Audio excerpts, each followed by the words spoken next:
federais de segurança máxima. Uhum. Tá? Presídios federais de segurança máxima são prisões que você não tem fuga, não tem celular, o regime prisional é muito rigoroso, são 22 horas na cela. É como se fosse um fim da linha para o criminoso. Eles estavam ameaçados de serem transferidos, cometeram aqueles atentados. E aí, pasmem, o que eles fizeram? Conseguiram não ser transferidos. Isso foi em 2006. Durante todo o governo Lula, e durante o governo Dilma, e durante o governo do Alckmin aqui em São Paulo, os líderes do PCC não foram incomodados mais. Ninguém fez a transferência deles para presídios federais de segurança máxima. Contrariando aquela regra número 1, você não negocia com terrorista. 2, o PCC, com essa proteção, ele cresceu e se expandiu no país. O que antes era um problema de São Paulo, virou um problema nacional. E você passa uma mensagem errada para o mundo do crime. Qual que é a mensagem que você passa? Olha, se o governo não tem coragem de mexer com essa organização, se eu sou um criminoso, o que eu penso? Eu quero fazer parte dessa organização. Isso fortaleceu o PCC. Quando eu assumi como ministro da Justiça do atual governo, isso foi lá em janeiro de 2019, a gente fez essa transferência em 2 meses. Diziam que era impossível fazer essa transferência, que ia ter um salve geral no país inteiro, que iam cometer de novo atentados terroristas, que iam matar um monte de gente, que iam virar o país de cabeça para o ar. A gente fez em 2 meses isso. Claro que foi uma operação de guerra, a gente se cercou de cuidados para não ter resgate, não ter fuga e não ter nenhuma retaliação contra a população. Mas a gente conseguiu fazer.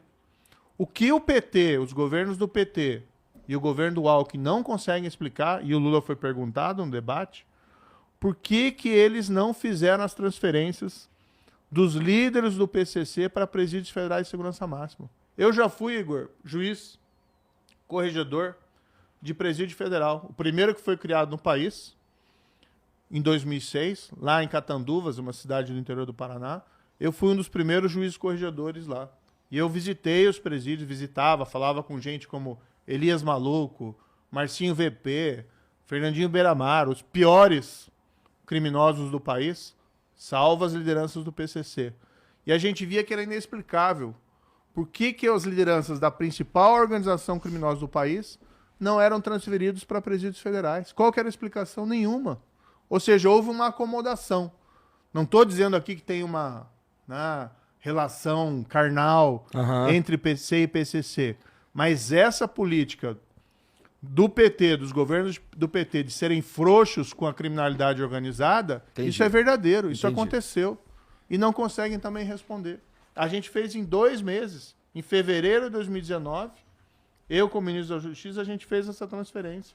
E o país não acabou, e a gente conseguiu enfraquecer o PCC, que ainda é um problema para o país. Mas a gente fez o que tinha que ser feito, e não se acovardou, como infelizmente fez o governo federal do PT. Igor, o governo do PT ele abraça uma ideia progressista de que o criminoso é vítima da sociedade. Tem aí o que alguns chamam de bandidolatria ou coitadismo penal. Então se passa a criar uma série de benefícios para o criminoso, e o criminoso é visto como vítima, enquanto o policial é visto muitas vezes como bandido. Só queria fazer uma rápida ressalva, que é, você está falando que é uma ideia progressista.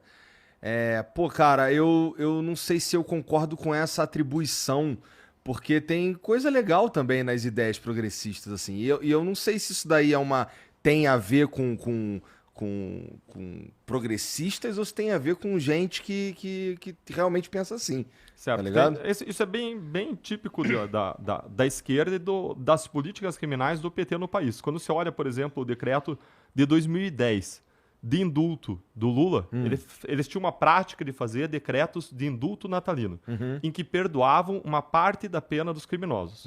E para você ter ideia, uma pessoa condenada por um homicídio, por matar alguém, um homicídio simples, de 6 a 7 anos de prisão, essa pessoa tinha 2/3 da pena perdoada no indulto natalino. Ou seja, alguém matou outra pessoa no homicídio simples, foi lá e matou alguém, foi condenado a 6 a 7 anos de prisão, e 2/3 da pena era perdoada dentro de uma política de desencarceramento.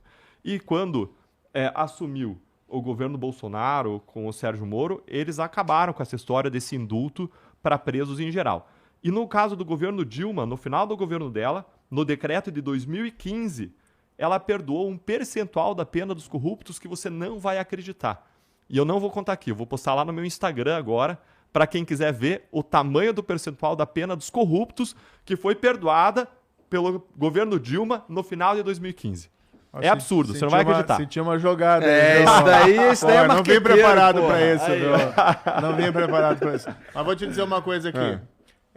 Eu concordo com você. Muitas vezes a gente utiliza esses rótulos